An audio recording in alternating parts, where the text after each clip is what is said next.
આજની પ્રેસ વાર્તામાં અમારી સાથે ઉપસ્થિત કોંગ્રેસના વરિષ્ઠ આગેવાન, ગુજરાત સરકારના પૂર્વ કેબિનેટ મંત્રી આદરણીય જયનારાયણભાઈ, પ્રદેશ કોંગ્રેસ સમિતિના કાર્યકારી પ્રમુખ અને વિધાનસભાના અમારા મજબૂત સાથી ધારાસભ્ય માનનીય શ્રી જિગ્નેશભાઈ મેવાણી, પ્રદેશ કોંગ્રેસ સમિતિના મુખ્ય પ્રવક્તા માનનીય શ્રી મનીષભાઈ દોશી, અમારા સાથી પ્રવક્તા શ્રીઓ ભાઈ હેમંતભાઈ રાવલ, ધીરેનભાઈ બેંકર, આપ સૌ પત્રકાર મિત્રોનું આ પ્રેસ વાર્તામાં હાર્દિક સ્વાગત કરીએ છીએ।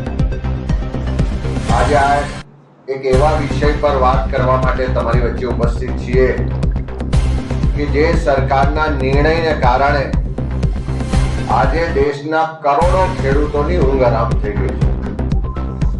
ના ખાલી કપાસ પકવતા ખેડૂતો માટેનો વિષય નથી, પણ ખેડૂતોના અસ્તિત્વ અને ખેડૂતોના સન્માન સાથે જોડાયેલો વિષય છે। એક તરફ ભારતીય જનતા પાર્ટીના નેતાઓ અને પ્રધાનમંત્રી શ્રી કાયમ જાહેરમાં ખેડૂતોને વાયદા વચન આપે કે ખેડૂતોને ઉત્પાદનના ડબલ બજાર ભાવ મળશે, ખેડૂતોની આવક બમણી થઈ જશે, ગુજરાતનો ખેડૂત તો મારુતિ કાર ફેરવતો થઈ જાય, એવા વર્ષો જૂના ભાષણો આપણે સૌએ સાંભળ્યા છે। એક તરફ આત્મનિર્ભરતાની વાત કરે, આત્મનિર્ભર ભારત બનાવવાની વાત કરે, અને બીજી બાજુ વિદેશીઓ સામે જાણે આત્મસમર્પણ કરતા હોય એવા નિર્ણય આ સરકાર કરી રહી છે।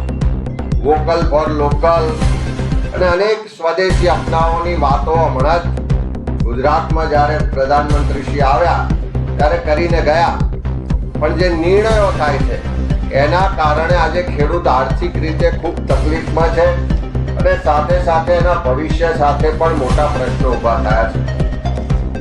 ગુજરાતમાં મોટા પ્રમાણમાં કપાસનું ઉત્પાદન થાય છે અને દેશનું જે કુલ ઉત્પાદન છે એમાં 25% હિસ્સો ગુજરાતના ખેડૂતોનો, અને સાથે સાથે ગુજરાતની જેમ જ કર્ણાટક હોય, તેલંગાણા હોય, મહારાષ્ટ્ર હોય, મધ્યપ્રદેશ હોય, અનેક રાજ્યોમાં ખૂબ મોટા પ્રમાણમાં કપાસનું ઉત્પાદન થાય છે અને એ કપાસનું ઉત્પાદનનું આજે પણ જેની ઇનપુટ કોસ્ટ છે એના પ્રમાણમાં એને ઉત્પાદનનો બજાર ભાવ નથી મળતો, અને આ તો પડ્યા પર પાટું સમાન સરકાર દ્વારા જે ઇમ્પોર્ટ ડ્યુટી હતી જે 11% હતી એને 0 કરવાનો નિર્ણય કરવામાં આવ્યો। ઓગસ્ટ મહિનામાં જ્યારે આ નિર્ણય થયો ત્યારથી જ વિરોધની શરૂઆત થઈ, અને એમ હતું કે સરકાર નિર્ણય પાછો ખેંચશે, પણ નિર્ણય પાછો ખેંચવાને બદલે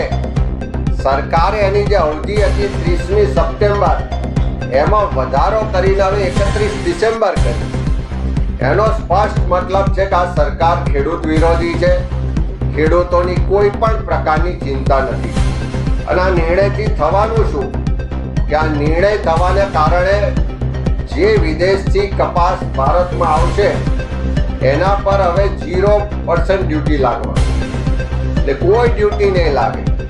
આ ઇમ્પોર્ટ ડ્યુટી નહીં લાગવાને કારણે વિદેશથી જે કપાસ ભારતમાં ડમ્પ થશે એ સસ્તા ભાવે વેચાશે, અને અહીંનો ખેડૂત જે મહેનત પરસેવો મજૂરી કરીને કપાસનું ઉત્પાદન કરે છે એને બજારમાં કપાસ વેચવા જશે તો પૂરતો ભાવ નહીં મળે, અને આ નિર્ણયને કારણે ખેડૂતોને ખૂબ મોટું નુકસાન થવાનું છે।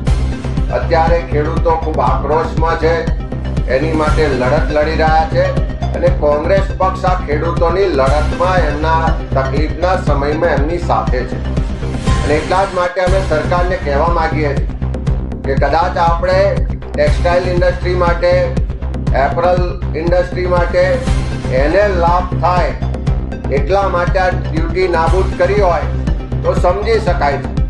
કદાચ તમારા ઉદ્યોગપતિ મિત્રોને લાભ કરાવવા માટે નિર્ણય લીધા હોય તો વાંધો નથી, પણ ખેડૂત જે જગતનો તાત છે, જે પરસેવો મહેનત કરીને આપણું પેટ ભરે છે, જે અન્ન સુરક્ષા માટે દિવસ રાત એક કરે છે, એ ખેડૂતના ભોગે કોઈ ઉદ્યોગપતિઓને કે ઇન્ડસ્ટ્રીને લાભ પહોંચાડવાની નીતિ કોઈ પણ સંજોગોમાં ચલાવી લેવાય નહીં।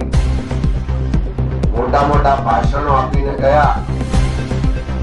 કોંગ્રેસનો વોર્ડ લેવલના કાર્યકરથી લઈને પ્રદેશ લેવલના કાર્યકરોને આ ભારતીય જનતા પાર્ટીની પોલીસે ડિટેન કર્યા. એમને ખોટી રીતે ડરાવવા દબાવવાનો પ્રયત્ન કર્યો.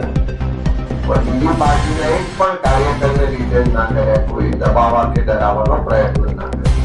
જે બીજી પાર્ટીઓ કેવી રીતે ચાલે છે, એમના કાર્યક્રમો, એમના નિર્ણયો એમને મુબારક છે.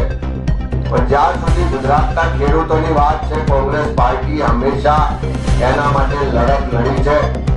કે ખોટી જમીન માપણીનો પ્રશ્ન હોય, ક્યાંક ખાતર ના મળતું હોય, ક્યાંક સિંચાઈનું પાણી પહોંચતું ના હોય, ક્યાંક દિવસે કે પૂરતી વીજળી ના મળતી હોય, દરેક પ્રકારે એના ઉત્પાદનના બજાર ભાવથી લઈને આજે જે ખેડૂત માટે કપાસ ઉત્પાદકો માટેની વાત કરી, એ બધા જ મુદ્દા પર કોંગ્રેસ પાર્ટી હંમેશા ખેડૂતોનો સાથ આપ્યો છે. ખેડૂતોની લડાઈને નેતૃત્વ પણ આપ્યું છે.